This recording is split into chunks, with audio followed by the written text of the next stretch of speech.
feliz por todos os irmãos aqui presentes. E de um modo especial, nós temos a honra de poder receber nesta noite. E eu gostaria que todos ficassem em pé, por favor. Somente um instante, por favor, toda a igreja. Mas nós recebemos aqui o nosso muito digno pastor Enoque Vieira, a sua muito digna esposa, a irmã Vândima, e a sua filha Cíntia. Vocês sabem que são aqui o nosso pastor presidente hoje aqui, na pessoa do pastor Enoque, que é um dos nossos segundo vice-presidente do campo, e que honra-nos nesta noite tão especial, que o nosso departamento de família, que tem a sua oportunidade de fazer de 2 em 2 meses, uma palestra para casais, para família, e achou por bem nós, nesta noite, termos para toda a família uma palestra, e nós convidamos, através dos nossos amados coordenadores do departamento de família, o pastor Enoque, que achou a agenda lá para nós, e hoje ele está aqui, para todos que já o conhecem, os que não conhecem, ficam conhecendo.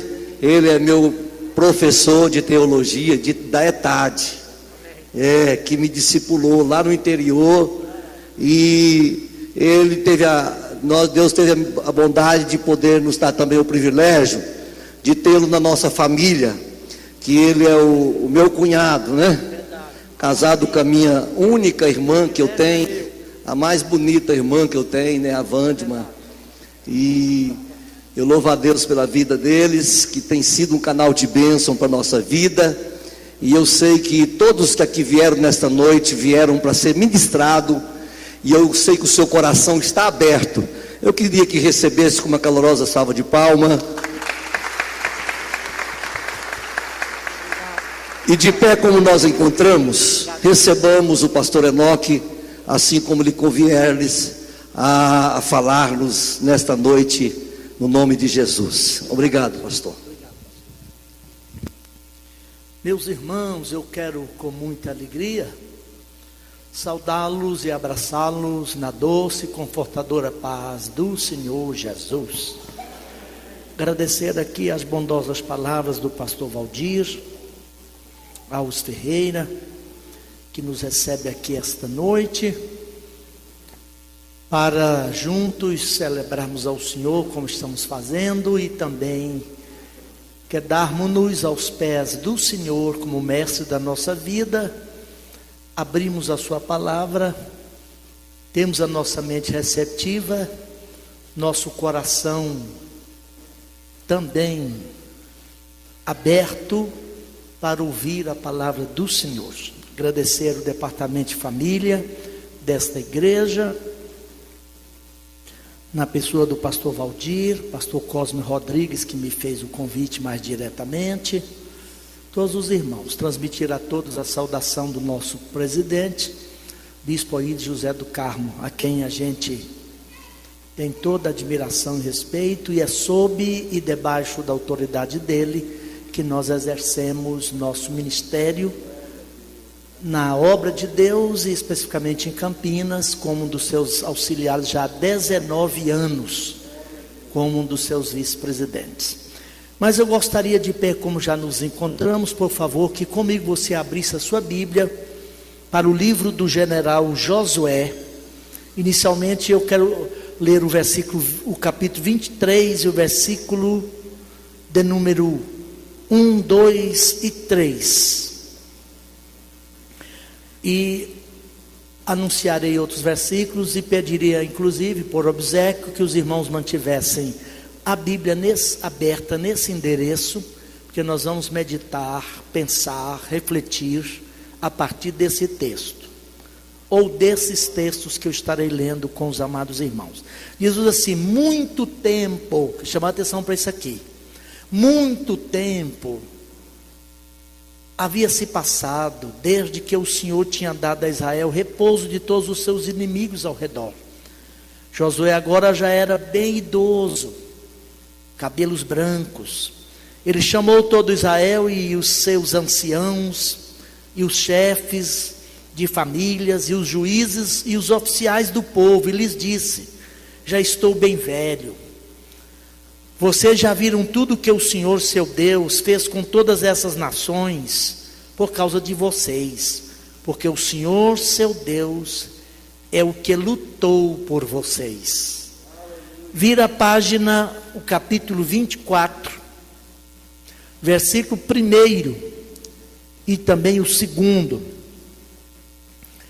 Depois Josué reuniu todas as tribos de Israel em Siquém, e chamou os anciãos de Israel e os chefes de famílias, os seus juízes e os seus oficiais, e eles se apresentaram diante de Deus. Então Josué disse a todo o povo: assim diz o Senhor Deus de Israel: antigamente os pais de vocês, incluindo Terá, pai de Abraão e de Naor, viviam do outro lado do Eufrates e serviam outros deuses, até o versículo 2 apenas. No mesmo capítulo 24, o 14 e o 15, diz-nos assim: agora, pois, temam o Senhor e o sirvam com integridade e com fidelidade. Joguem fora os deuses que os pais de vocês serviram do outro lado do rio Eufrates e no Egito, e sirvam tão somente o Senhor. Mas se vocês não quiserem servir ao Senhor, escolham hoje a quem vão servir. Se os deuses a quem os pais de vocês serviram do outro lado do rio Eufrates, ou os deuses dos amorreus em cuja terra vocês estão habitando, eu e a minha casa serviremos o Senhor. No mesmo capítulo 24, versículos de número 29, 30 e 31. Depois destas coisas, Josué, filho de Num, servo do Senhor, morreu com a idade de 110 anos. Foi sepultado na sua própria herança em Timnat-Será, que fica na região montanhosa de Efraim, próximo ao norte do Monte Gaás. Israel serviu o Senhor todos os dias de Josué e todos os dias dos anciãos que ainda sobreviveram por muito tempo depois de Josué e que sabiam de todas as boas obras que o Senhor tinha feito por Israel. Toma aí seu lugar, por favor, e ouça por um instante a palavra do Senhor. Meus irmãos, eu quero muito reverentemente,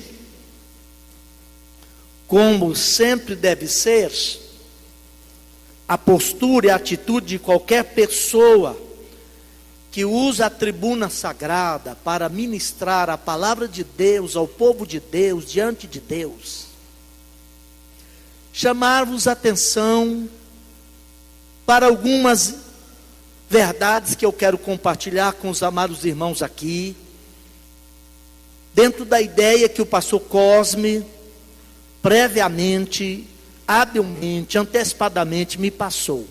Família, ou a minha família, vou usar o pronome possessivo, o meu grande patrimônio.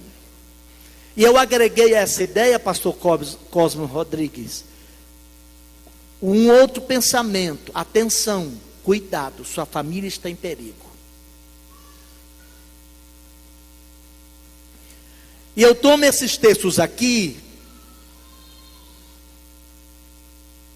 para, pelo menos, emular, despertar, convocar todos nós aqui quanto à relevância e importância da família, enquanto e porque projeto piloto de Deus. Porém, eu já inicio, antes de colocar aqui essas diretrizes e verdades, chamando a atenção de todos nós aqui para uma verdade que eu julgo sine qua non. O que é sine qua non? É uma expressão em latim que diz: sem a qual não. Sem essa premissa, essa verdade, não tem sentido a minha palavra, e nem o fato de pensarmos em família, nos moldes e na perspectiva que a Bíblia concebe, defina, preceitua, conceitua a família. E eu julgo necessário fazer isto em função, pastor Valdir, de que as ideias, os conceitos vão sofrendo alterações e mutações, modificações ao longo do tempo. De repente nós expressamos, nós exprimimos, nós falamos, nós verbalizamos certas verdades exaradas e emanadas, extraídas das Escrituras. Mas no conjunto e no vulgo cultural e social, ideológico que estamos vivendo, essas palavras não têm mais significado. Pois elas foram, em certa medida, esvaziadas do seu sentido, do seu significado. E eu penso que uma delas é a família, a palavra família. E é certamente por isso que os dois salmos gêmeos da família, e o pastor Feitosa leu primeiro versículo de um deles aqui esta noite, quando ele diz que se o Senhor não edificar, eu vou mudar a palavra casa para família. A família inutilmente trabalha aqueles que tentam edificá-la. Chega a dizer: olha, é inútil vocês se exaurirem, se desgastarem nas suas forças e energias, quer levantando muito cedo, quer repousando tarde, num ativismo e num frenesi incansável, se o Senhor não estiver edificando convosco a casa, a família. Aí no salmo seguinte, que é o salmo gêmeo, vai começar dizendo: bem-aventurado ou feliz, Macarios, é o homem. Tem uma versão em português que muda o artigo definido, masculino singular, para um pronome relativo. Feliz é aquele. E aquele fica muito indefinido. Aquele quem? Até porque o pronome é relativo. Não é nem demonstrativo. Bem-aventurado, mas eu uso a Almeida atualizada, a nova Almeida atualizada esta noite, que é uma versão lançada recentemente pela Sociedade Bíblica do Brasil, tentando colocar no texto sagrado um vocabulário mais próximo do que nós comumente usamos na cotidianeidade da nossa vida, a fim de que também se torne mais fácil a compreensão e absorção do que o texto sagrado quer comunicar. Ele vai dizer: bem-aventurado é o homem. Então não é qualquer um, é o homem.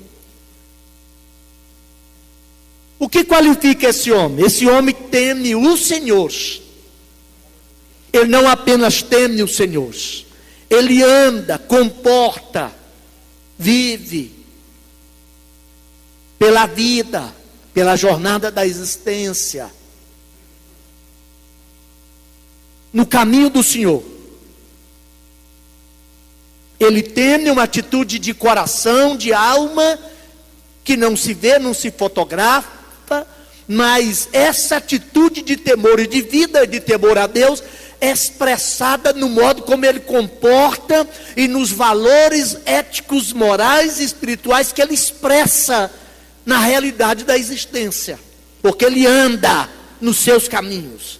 Aí tem uma conjunção conclusiva: pois, em função disso, ele comerá do trabalho das suas mãos. Que coisa maravilhosa! Isso dignifica a família, dignifica o ser humano.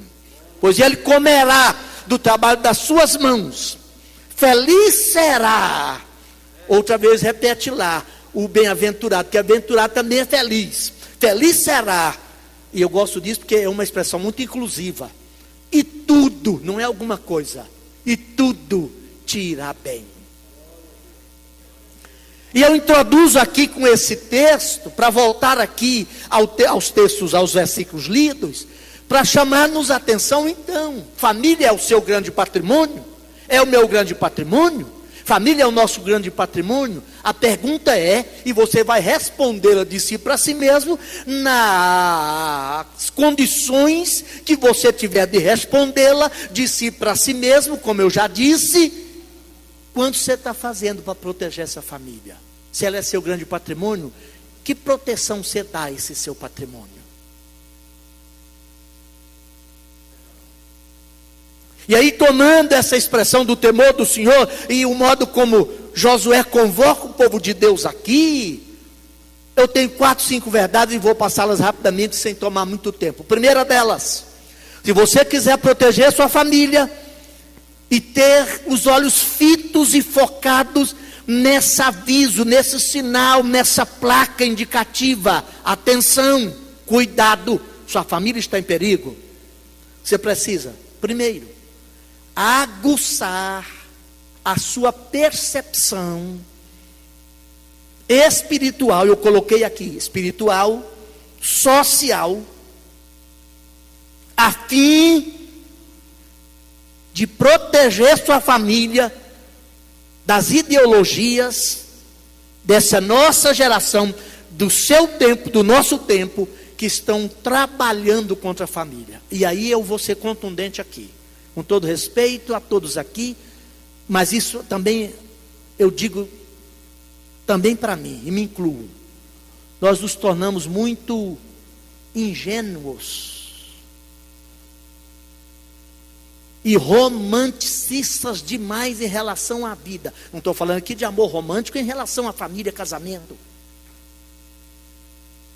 De acharmos que frases de efeito, de acharmos que declarações vazias, que não respaldam, ou que não sejam respaldadas pela vida, vai mudar a realidade. Não vai. E o grande problema hoje da igreja, eu tenho dito isso, olha, em vários lugares, estava em Rio Verde esse final de semana ministrando para líderes, tenho ido em algumas escolas e simpósios de líderes por esse Brasil afora, mais acentuadamente no Sudeste e mais diretivamente em Belo Horizonte. Estou no ano, fui 6 vezes em BH, esse ano já tem mais 4 agendas para BH, porque a grande preocupação nossa hoje, da igreja, quando pensamos como igreja, é a invasão, eu vou usar a proposta de ter uma invasão de ideias socioculturais, que se tornaram ideologias políticas e filosofias de vida, da sociedade circundante à nossa volta, que pressionou a porta da nossa casa, pressionou os portões da nossa igreja, e se alojaram entre nós. E hoje a gente fala em família, fala terminologia, pastor Lei, bíblica, mas a gente temos nome de cristão, portamos carteirinha de cristão, temos Bíblia de crente, temos uma coreografia de crente, isso tudo é bom e necessário, mas a nossa mentalidade, a nossa cosmovisão, nossa percepção, nosso entendimento da vida e dos valores que Deus colocou em relação à família em especial, já não correspondem com aquilo que está definido pela Bíblia. Porque a igreja deixou as ideologias anti-Deus, gestadas e forjadas da sociedade e na cultura dominante à nossa volta, com todo o instrumental tecnológico de monopólio de ideias, de informação que a mídia, a grande mídia, nos seus mais diferentes e múltiplos aspectos, tem hoje, e invadiu, e roubou, assassinou entre nós e de nós a visão e a mentalidade cristã. E não há perigo maior para a igreja, para o cristianismo, do que ter tempos cheios de crentes que não pensam mais como cristãos. Nós repetimos uma coreografia, e ela é boa, necessária, eu me alegro, tem uma boa música, e nós temos comunhão, eu tenho amizade, mas quando a gente sai dos limites da sacristia, do ambiente do sagrado, da religiosidade, essa mentalidade não acompanha a gente pela vida, e aí nós estamos em via de tornar maioria evangélica nessa nação, sem influenciar positivamente esse país. Alguma coisa está errada. E eu não sou daqueles que pregam, ou que admitem, ou que sonham com uma utopia inatingível, inalcançável, de que nós vamos mudar o mundo. O mundo não muda, o mundo vai de mal a pior, mas nós temos que fazer diferença e influenciar, pelo menos no círculo mais imediato. E por que as nossas famílias estão vivendo os mesmos problemas? Aí eu coloquei aqui, incontestavelmente, a família cristã tem diante de si terríveis e variados desafios e tremendas lutas nesses tempos bicudos que nós estamos atravessando. E exatamente por sermos família cristã, porque se fosse qualquer família, tudo bem.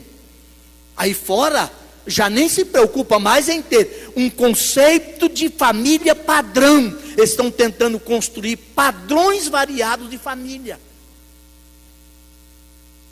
É por isso que eu evoquei o Salmo 128. Para definir, distinguir aquele homem dos demais. Bem-aventurado é o homem que tem por qualidade da vida temor ao Senhor, mas também que comporta de acordo conforme aos preceitos do Senhor, porque o seu modo de viver, seu caminho é caracterizado por uma diferença, que ele anda no caminho do Senhor.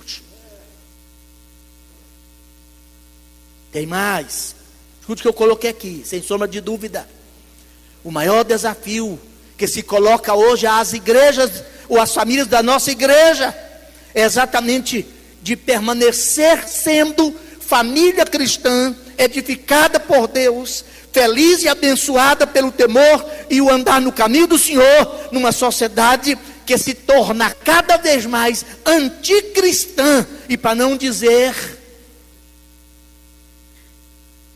uma sociedade que já é pós-cristã.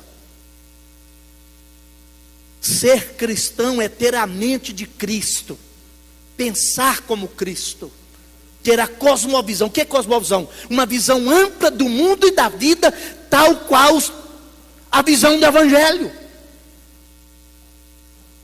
Certamente a melhor maneira de enfrentarmos tão grande desafio é reavivarmos os valores divinos da família e edificarmos lá essa família, edificarmos a nossa família sobre a rocha inamovível e da palavra de Deus e os princípios imutáveis da revelação divina, pois só assim não capitularemos então, não cederemos então a esse terrível processo de corrosão que graça assustadoramente na nossa sociedade. E aí, algumas famílias entre nós, e a gente faz aí que eu disse que a gente é de certa forma romanticista demais, ingênuo. Mas está tudo bem. Está bem não, irmão. E onde eu encontro isso aqui, pastor, essa primeira verdade? Ter a capacidade de perceber o que pulula à nossa volta, no nosso mundo, para, se necessário, irmão Arsênio, tomar a atitude de Josué, reunir o povo, os líderes, os anciãos, os chefes de família, e dizer: vamos reconceituar, vamos redefinir. E aí é preciso retornar à palavra do Senhor.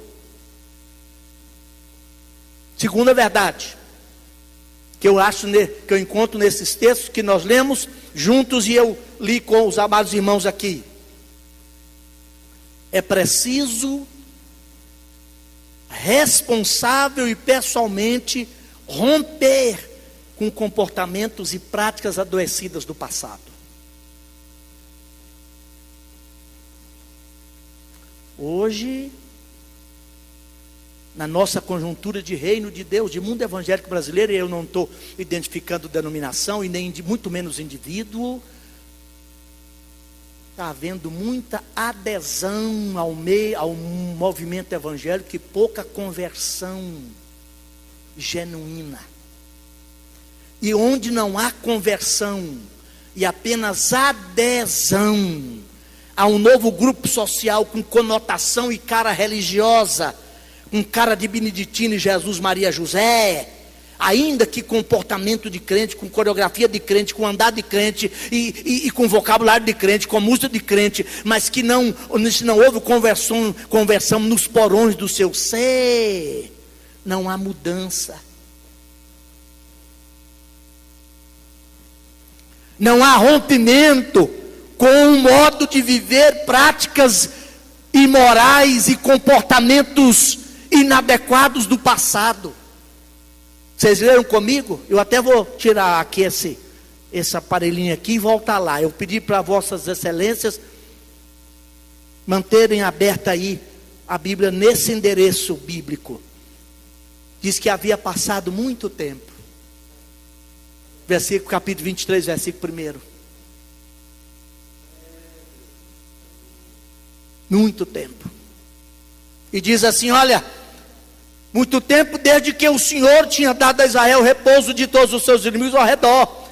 Aí Josué percebeu que alguma coisa, no pouco período que eles estavam vivendo em Canaã, influenciado por aquelas culturas, ideologias e cultos a deuses variados. E aí, escute bem o que eu vou dizer, com toda honestidade diante de Deus. Facilmente Israel passou a praticar uma mentalidade, uma compreensão, que eles projetaram também para Deus Jeová, muito caracterizada pelo pragmatismo. O que é o pragmatismo? É aquela teoria enfaticamente americana, né, que faz do funcional o crivo absoluto da verdade. Está dando certo? Para que preocupar? A igreja está cheia, nós estamos funcionando. Para que preocupar com essas picuinhas que alguém está assimilando a ideologia de gênero, outro está divorciando, a igreja está enfrentando um alto índice de divórcio, a família está quase se destruindo, se destrambelhando. Para que preocupar? Nós estamos funcionando, beleza. E sabe o que Israel assimilou e Josué percebeu? Porque chegando em Canaã, que era uma terra que precisava ser conquistada,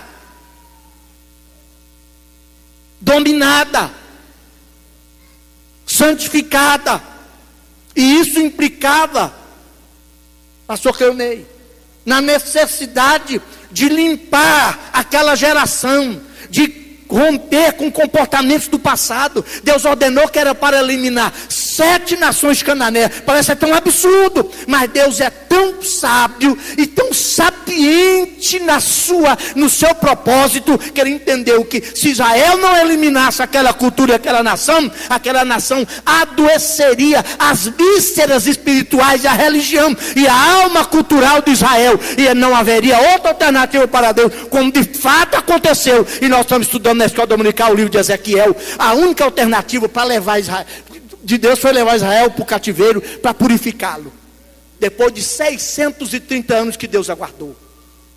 E qual era a política? É dizer, não, por que a gente não ajeita um lugarzinho, uma coisinha aqui no nosso culto, na nossa prática religiosa, para Dagon?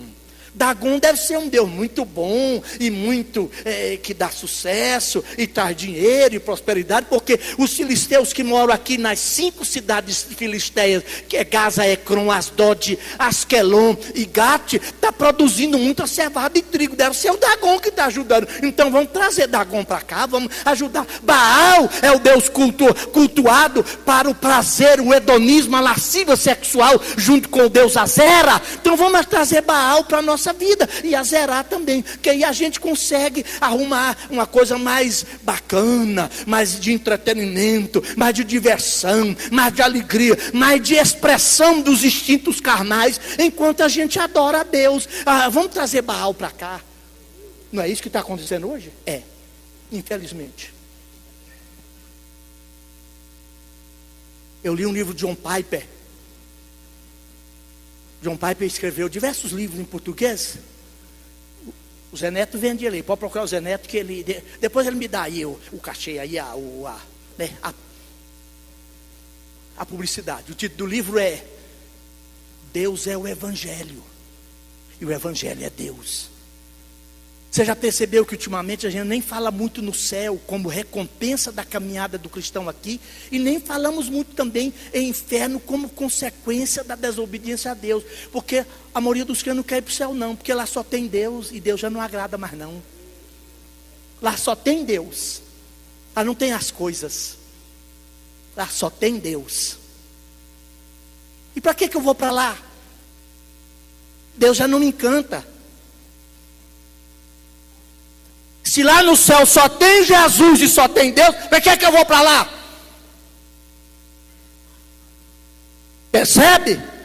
Se você quiser proteger a sua família, corajosamente, como o Espírito de Deus através de Josué pediu aqui, abandone esse passado, os deuses que nossos pais serviram lá. Olha, rompa com um passado adoecido, com comportamentos e práticas.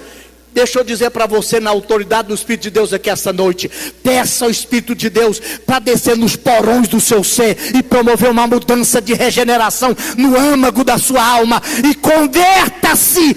Converter é dar meia volta, envolver, mudar de rota e dar as costas para o mundo e o pecado. Não tente conciliar essas ideologias, por mais aparentes e bonitas, aprazíveis que a sociedade, ou que a mídia, ou que a sociedade atual coloquem-nas para nós, elas são anti-Deus. Você não vai conseguir proteger a família se você não romper com isso. É preciso romper com isso. Terceira e penúltima, eu já encerro em minutos, que eu tiro, verdade e diretriz, que eu tiro desse texto aqui. Qual é? Escute bem.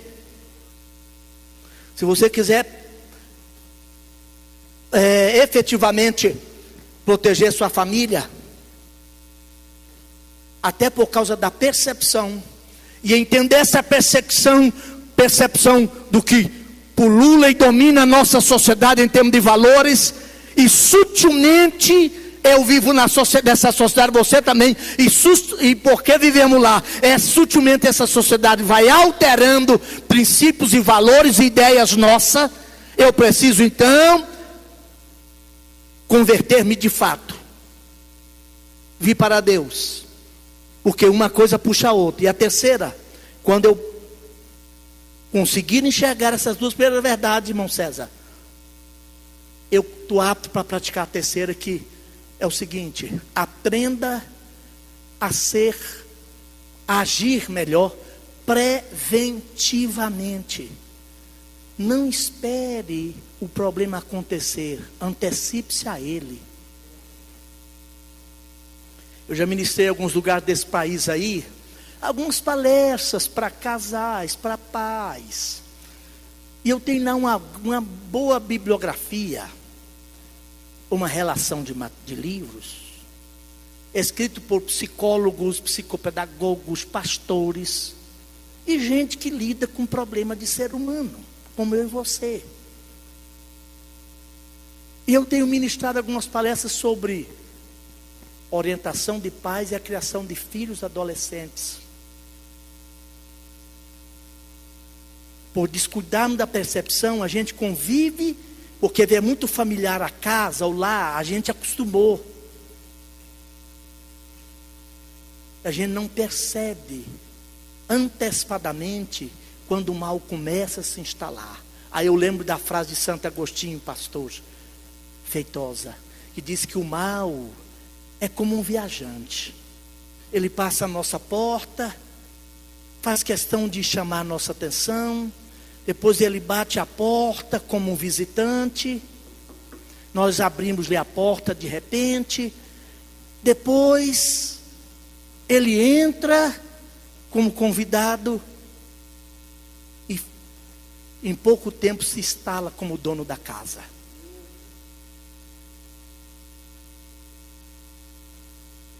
A gente está anestesiado, não percebe nada, porque é chique, é glamuroso. Os modelos que que a grande mídia, e eu vou usar uma palavra bem forte, demoníaca,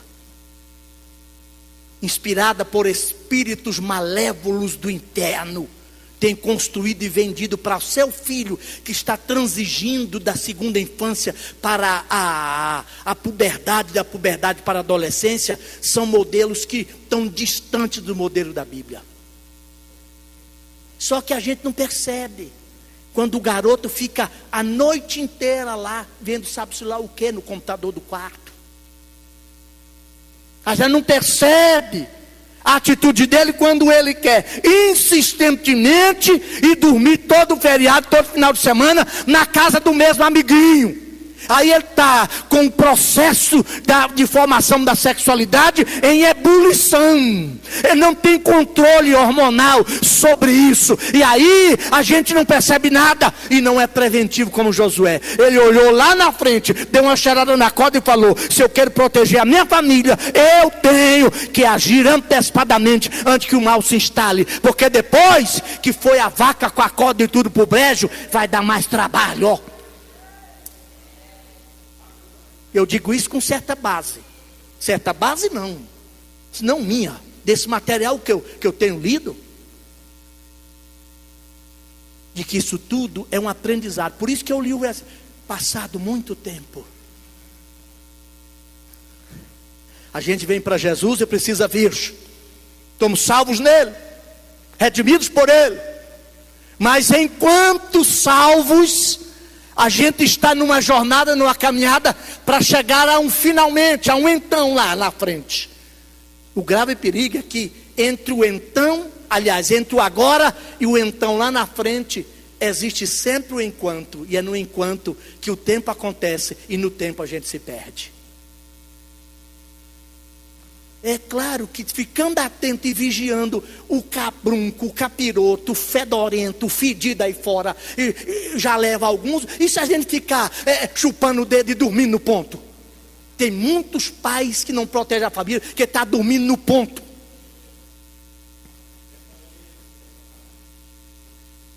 Não tem percepção, não quer romper com valores e com escala de procedimentos da vida passada, e muito menos agir com atitude de prevenção.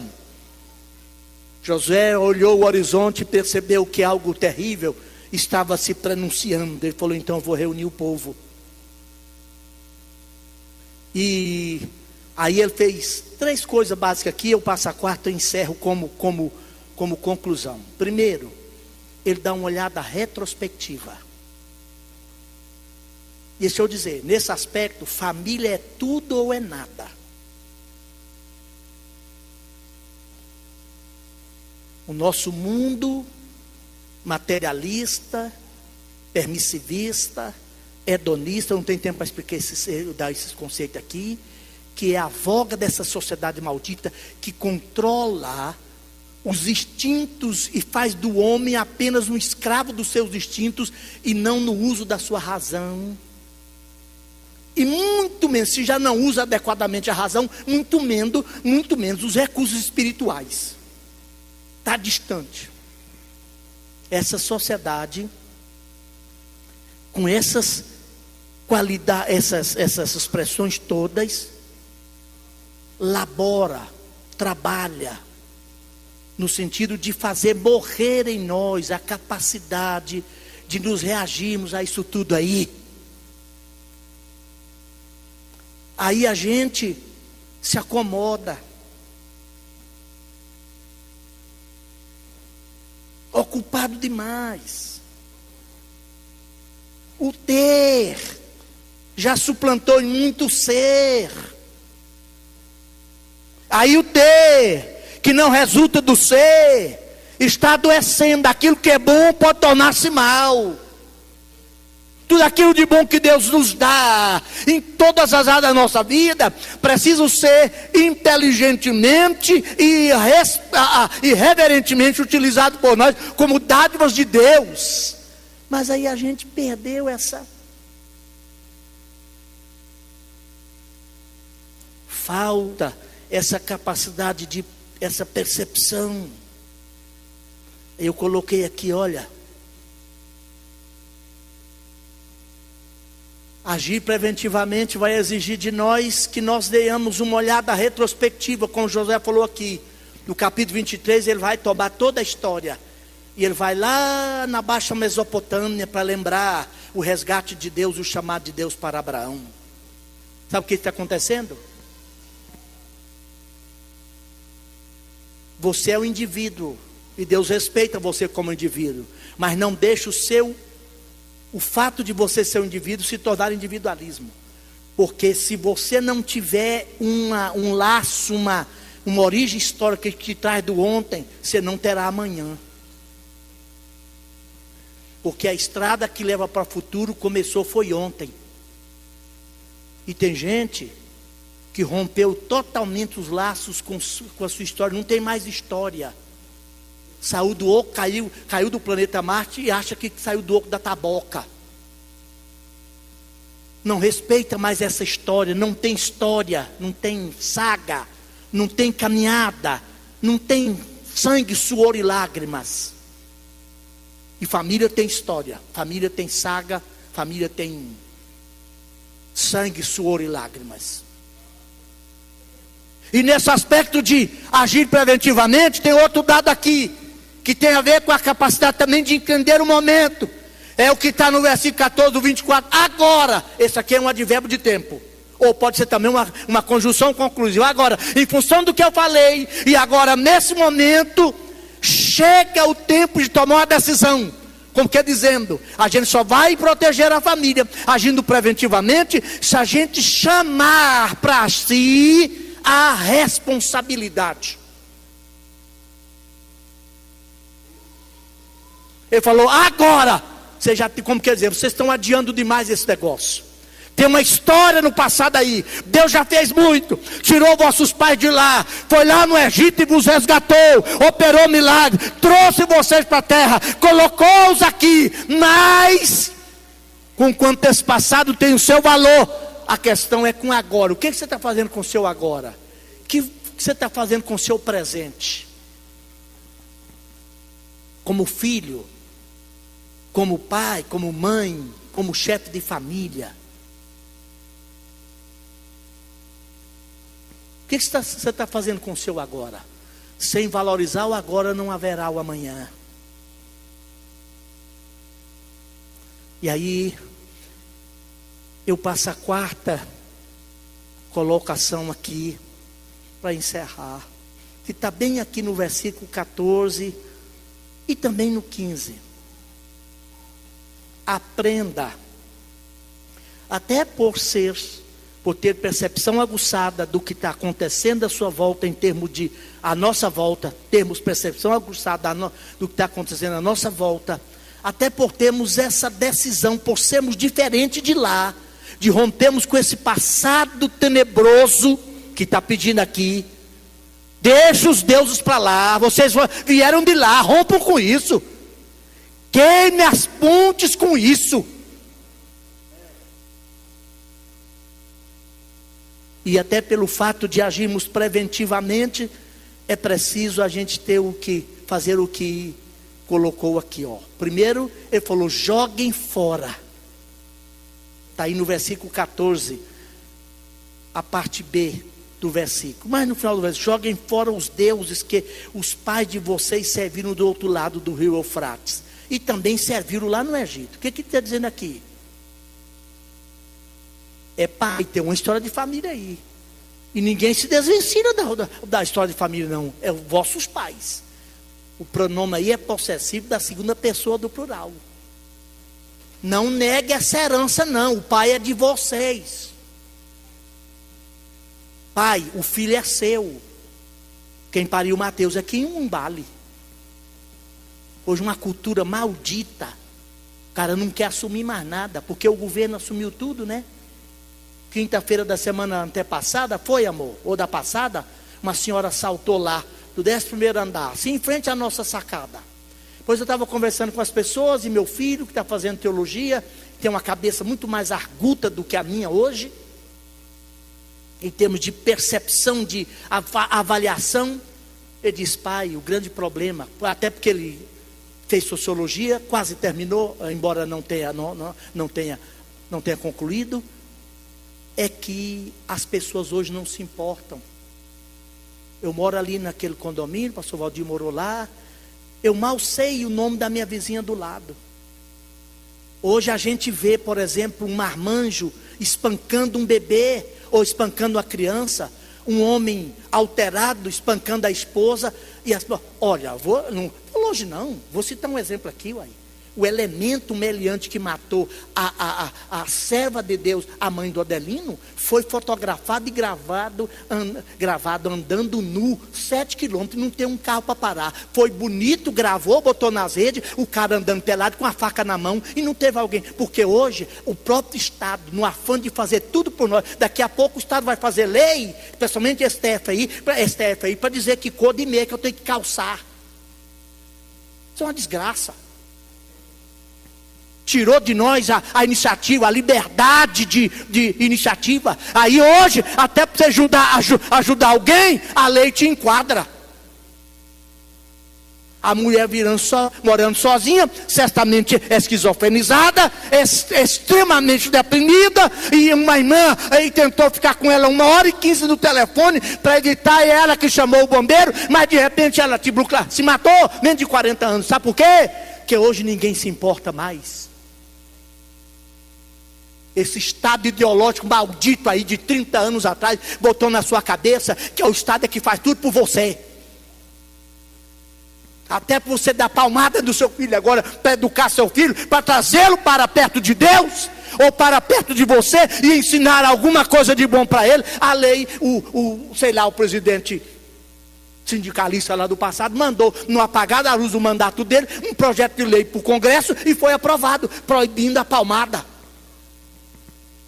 E agora as pessoas, não, quando meu filho estiver rebelde, eu vou levar lá na diretora, aqui na coordenadora, na pedagoga Girlene, a pastora Girlene, dá um jeito nele. Se a pastora não der, eu ainda conto com o conselho tutelar de menor. Se o conselho tutelar de menor não der, eu integro ele para a polícia. Se a polícia não der, vai lá para o presídio. Se o presídio não der, ele vira bandidão mesmo. Porque nós estamos lavando a mão na água, na bacia da responsabilidade. Josué falou, eu quero mudar meu futuro a partir do meu presente agora.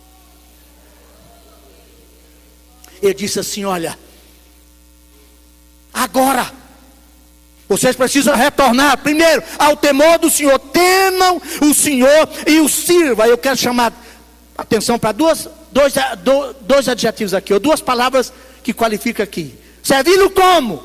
Com integridade e fidelidade. Essas 2 qualidades estão faltando entre nós. A gente serve ao Senhor, mas não com aquela integridade. A gente vem à igreja, cria o filho na igreja, mas não cria no Evangelho. Porque o Evangelho confronta, o Evangelho descerra a máscara, o Evangelho vai às vísceras do nosso ser, o Evangelho devassa. Então é fácil a gente criar filho na igreja, difícil é criá-lo no Evangelho. E com essa cultura da vitimização, tudo, não, eu sou assim, é culpa de alguém, E não falou só de integridade, falou de fidelidade. E falou, então jogue fora os deuses, o pai é de vocês, não nega não. Mas você precisa romper com comportamentos desse passado aí. Mas aí Josué diz assim, mas, um adversativo aqui, se vocês não quiserem, por quê? Fiquem em pé, eu vou encerrar aqui. Outra ocasião a gente volta. Mas deixa eu dizer para vocês, com muita responsabilidade diante de Deus aqui.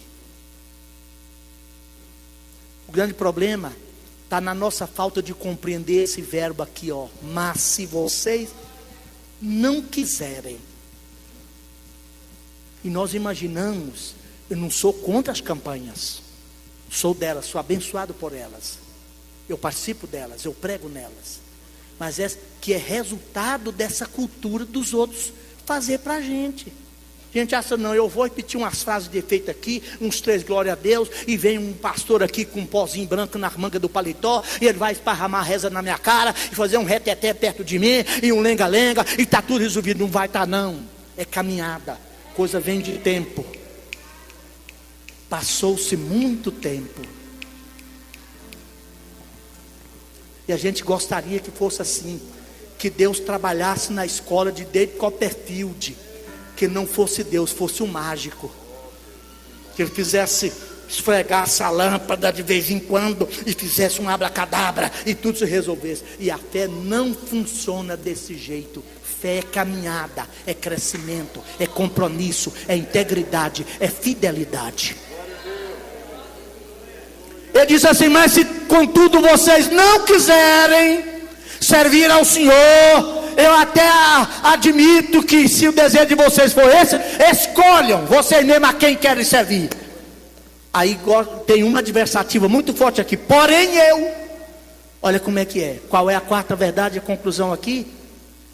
Como pai, como autoridade na sua casa, como mãe, como autoridade no seu lar, você tem que corajosamente chamar para si a responsabilidade. Ele falou eu. O sujeito do verbo servir aqui é plural. Eu e minha. Porque há uma conjunção aditiva aqui entre um sujeito e outro. Só que o primeiro sujeito está no pronome pessoal do caso reto, da primeira pessoa do singular, que é o próprio Josué. Sabe o que está acontecendo? O grande problema é que nós perdemos a autoridade com maus exemplos dados em casa. Aí a gente está dizendo assim: fica crente, meu filho não fume, mas você acende o cigarro perto dele. Meu filho, não faça isso, mas você mesmo faz. Meu filho, não minta. O telefone toca lá, o filho vai lá, atende o telefone e vai lá: papai, fulano quer falar com o senhor. Fala assim: diz que eu não estou.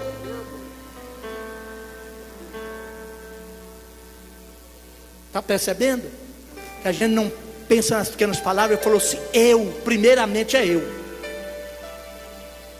E minha pronome possessivo da primeira pessoa do singular. Você tem a sua, eu tenho a minha. Cuida da sua, deixa eu cuidar da minha. Agora a sua, que é sua, que seja a sua, positiva e negativamente. Assuma a sua. Eu e minha. Eu e minha. Eu e minha. Eu e minha. Você e a sua. Eu e minha casa serviremos ao Senhor. Sabe o que é isso? Decisão firme, que vai exigir, além da decisão, uma determinação contínua para chegar lá. Eu penso que não há outro meio de salvar e de proteger nossa família. Eu vou repetir o subtítulo: atenção, cuidado, sua família está em perigo. Ganhe o seu filho antes que as ideologias malditas do mundo ganhem. Abrace o seu filho antes que um traficante o abrace e o leve consigo. Perdoe o seu filho antes que o maldito aí fora vai buzinar no ouvido dele e contar uma lorota, e ele vai achar que lá fora é melhor do que em casa. Faça do seu lar, da sua casa, um porto seguro, para que o seu filho e todos aqueles que convivem com você sintam o prazer e a pressa de voltar da rua para casa. Sabe por que muitos não querem ficar em casa? Que a casa, o lar hoje é um campo minado. O lar hoje está mais para a faixa de Gaza do que para lar de paz. Aí ninguém quer voltar para lá não, virou faixa de Gaza. Pai querido, no precioso nome de Jesus, o seu Filho amado,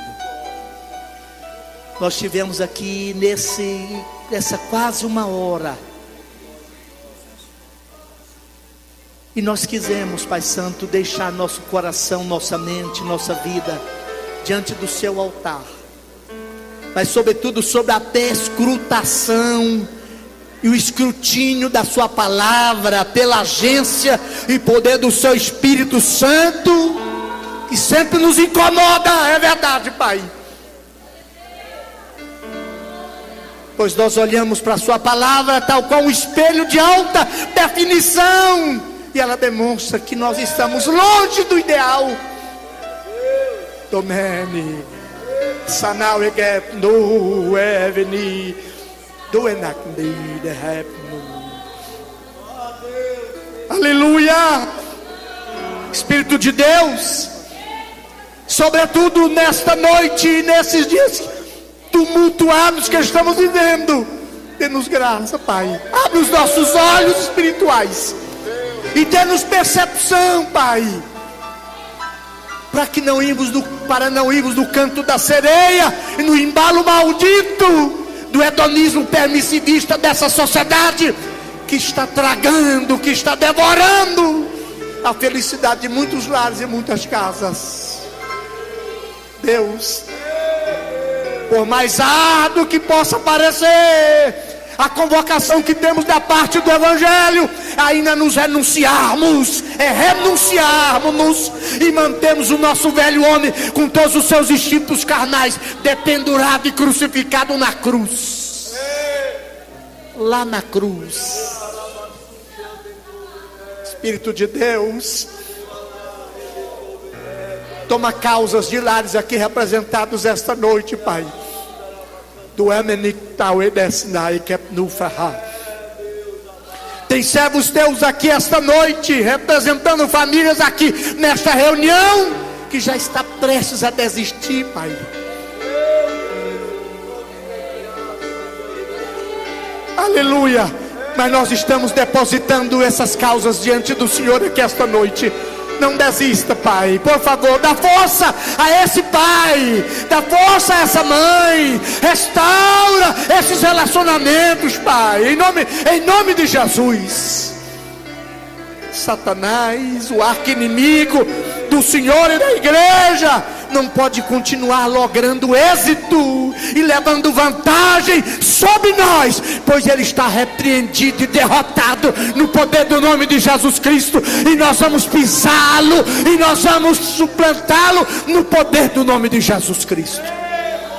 À medida e na proporção que nos submetemos à sua palavra e à orientação do seu Espírito. E esta noite, tal qual Josué naquele longínquo dia, lá no Antigo Testamento, nós vamos mais uma vez dizer: o Senhor é o nosso maior bem, e nós vamos servi-lo a despeito de tudo, ainda que todos à nossa volta e essa sociedade maldita diga não e nos ofereça deuses modernos e pós-modernos. Nossa decisão e determinação é amar-te, servir-te, andar contigo e viver para ti, porque nós precisamos do Senhor, que é a nossa bênção.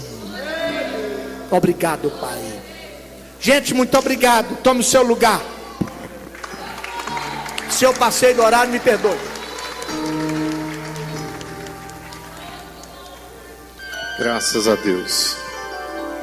Deus abençoe a todos vocês, pastor Enoque.